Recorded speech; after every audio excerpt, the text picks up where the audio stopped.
Major രവിക്കെതിരെ Mohanlal fans association രംഗത്തെത്തി. ആദ്യ show കണ്ട ശേഷം അഭിനന്ദനം അറിയിച്ചുവെന്നും പിറ്റേന്ന് ഓന്തിനെ നാണിപ്പിക്കും വിധം നിലപാട് മാറ്റിയെന്നുമാണ് വിമർശനം. ഈ വിവരങ്ങളും സജോ ദേവസി നൽകും. സജോ, എന്താണ് ഇപ്പോൾ മോഹൻലാൽ ഫാൻസ് ഇപ്പോൾ പല രൂപത്തിൽ പ്രതികരിക്കുന്നു? ഒരു വശത്ത് മോഹൻലാലിന് പിന്തുണയുമായും ചിലർ മോഹൻലാലിനുള്ള പിന്തുണ പിൻവലിക്കുന്നതായും ഫേസ്ബുക്കിൽ പോസ്റ്റ് ചെയ്യുന്നുണ്ട്.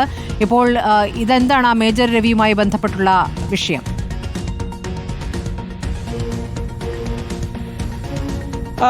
സ്മൃതി, ഇക്കാര്യത്തിൽ ഒരു അനിശ്ചിതത്വം എല്ലാവർക്കും ഇടയിൽ എന്നതുപോലെ ആരാധകർക്കിടയിലുമുണ്ട് എന്നത് ശ്രദ്ധേയമാണ്. പക്ഷെ അതിനിടെ വളരെ ശ്രദ്ധേയമായ ഒരു പോസ്റ്റ് മോഹൻലാൽ ഫാൻസ് അസോസിയേഷൻ, അതൊരു ഔദ്യോഗിക സംഘടന കൂടിയാണ്. മോഹൻലാൽ ഫാൻസ് അസോസിയേഷന്റെ ഔദ്യോഗിക പേജിൽ അവർ മേജർ രവിക്കെതിരെ അതിരൂക്ഷമായ വിമർശനം ഉന്നയിക്കുകയാണ്. അതിൽ പറയുന്നൊരു പ്രധാനപ്പെട്ട കാര്യം, അണിയറ പ്രവർത്തകർക്കും ഫാൻസുകാർക്കും ഒപ്പം ഷോ കണ്ട ശേഷം, ആദ്യ ഷോ കണ്ടതിന് ശേഷം ലോകോത്തര നിലവാരമുള്ള സിനിമയാണെന്നും സംവിധായകൻ പൃഥ്വിരാജിന് അഭിനന്ദനങ്ങൾ അറിയിക്കുന്നതായും അദ്ദേഹം റിവ്യൂ ആയി പറഞ്ഞു.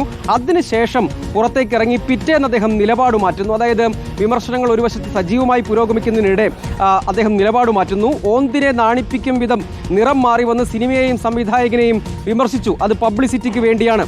അതുകൂടാതെ അണിയറ പ്രവർത്തകർ തമ്മിൽ പ്രശ്നമുണ്ട്, അതായത് സമ്മർദ്ദം അനുഭവിക്കുന്ന അണിയറ പ്രവർത്തകർ തമ്മിൽ തർക്കമുണ്ട്, പ്രശ്നങ്ങളുണ്ട് എന്ന് തെറ്റായി വരുത്തി തീർക്കാൻ ഇദ്ദേഹത്തിന് ശ്രമിച്ചു. എന്ന് മാത്രമല്ല, മാപ്പ് പറയും എന്ന് സമൂഹ മാധ്യമങ്ങൾ വഴി പറയുകയും പിന്നീട് നടത്തിയ ഖേദപ്രകടനത്തെ കുറച്ചുകൂടി, അതായത് ഒരു ഖേദപ്രകടനത്തെ അതിനും അപ്പുറത്തേക്ക് വഴിതിരിച്ചു വിടാൻ, അല്ലെങ്കിൽ അങ്ങനെ വ്യാഖ്യാനിക്കപ്പെടും വിധം വഴിതിരിച്ചു വിടാൻ അദ്ദേഹം മുൻകൂട്ടി നടത്തിയ പ്രതികരണം വഴിവെച്ചു എന്നതാണ് പറയുന്നൊരു പ്രധാനപ്പെട്ട വിമർശനം. ഒരു പ്രതിസന്ധി ഉണ്ടാകുമ്പോൾ കൂടെ നിൽക്കുന്നവരാണ് ഏറ്റവും നല്ല സുഹൃത്തുക്കൾ. അങ്ങനെ പറയുമ്പോൾ അദ്ദേഹത്തെ അങ്ങനെ വിളിക്കാൻ കഴിയുകയില്ല. എന്ന് മാത്രമല്ല, വിശ്വശാന്തി ഫൗണ്ടേഷനുമായി ബന്ധപ്പെട്ട് പ്രവർത്തിക്കുന്ന ആൾ കൂടിയാണ് മേജർ രവി. അതിനെ പക്ഷേ സ്വന്തം ക്രെഡിറ്റായി മാത്രം മാറ്റി തീർക്കാൻ ശ്രമിക്കുന്നു എന്നതടക്കം ഫാൻസിന്റെ ഈ പ്രകോപനം എന്നത് തുടർച്ചയായി അദ്ദേഹം നടത്തിയ ചില പ്രതികരണങ്ങൾ, അതായത് മോഹൻലാലിനെ കേന്ദ്രീകരിച്ച് നടത്തിയ പ്രതികരണങ്ങളിലെ അതൃപ്തി അവർ പങ്കുവയ്ക്കുകയാണ്. അതായത് ഇതിനിടയിൽ കൂടിയും പല തർക്കങ്ങളും അഭിപ്രായ വ്യത്യാസങ്ങളും ഒക്കെ ഉണ്ടാകുന്നുണ്ട്, അത് രൂപപ്പെടുന്നുണ്ട്. അതിൽ മേജർ രവി ഈ വിഷയത്തിൽ ഉയർത്തിപ്പിടിച്ച നിലപാട് അടക്കം മുന്നോട്ട് വരുന്നു. മോഹൻലാൽ മാപ്പ് പറയുമെന്ന് പറയുന്നു, പടം കണ്ടിട്ടില്ല എന്ന് വിശദീകരിക്കാൻ ശ്രമിക്കുന്നു.